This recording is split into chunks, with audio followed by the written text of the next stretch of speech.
Hey guys, it's Jay, the creator of Word Links, and I'm here today to talk to you about how to be a better clue giver at the game of Word Links and how to avoid giving bad clues, okay? We don't want to give bad clues to our teammates. It makes it very hard to win the game. If you have no idea what I'm talking about and you just stumbled upon this video in the wormholes of the internet, well, check the links below. Word Links is an awesome team word game. It's a lot like Codenames, Code Words if you've played those.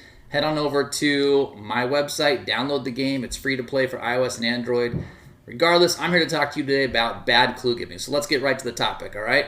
As a clue giver, if you're giving a clue to your teammate, you want to make sure that they can link the clue correctly to the right word, all right? So what we want to do is avoid a bunch of common mistakes. I'm going to talk about 4 of those mistakes today.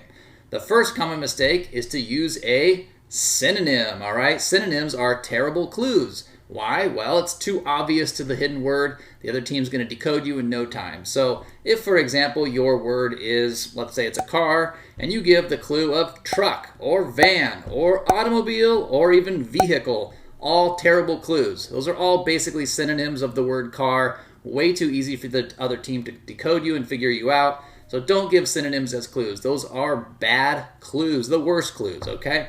The second rule we want to follow is we don't want the clue to be too closely related to our hidden word. So what do I mean by that?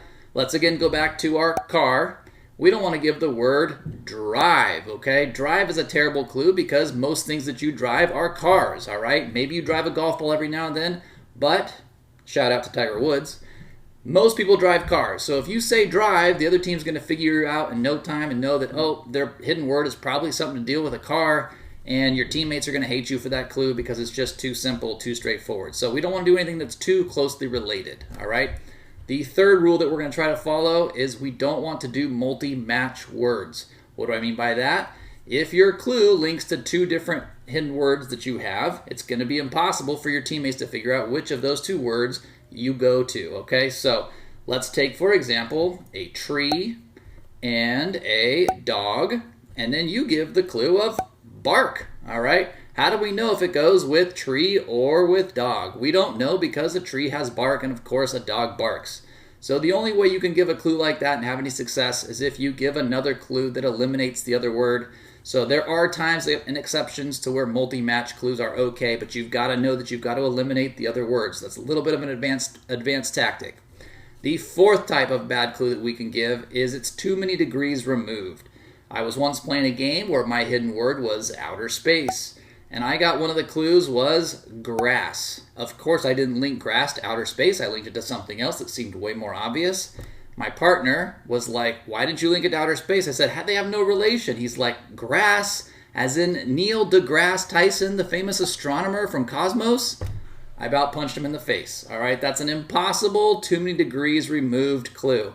Nobody's going to get that. You're going to think you're brilliant when you came up with the clue in your own mind and then wrote it, put it down in the app, and then all of a sudden you get 0 points as a clue giver, and then you're like, why didn't he link my clue? And it's like, well, because it's impossible. Only you in your own mind can make that connection. Nobody else on the planet Earth is going to make that connection. So make sure that your clues are not so crazy that nobody is going to get them.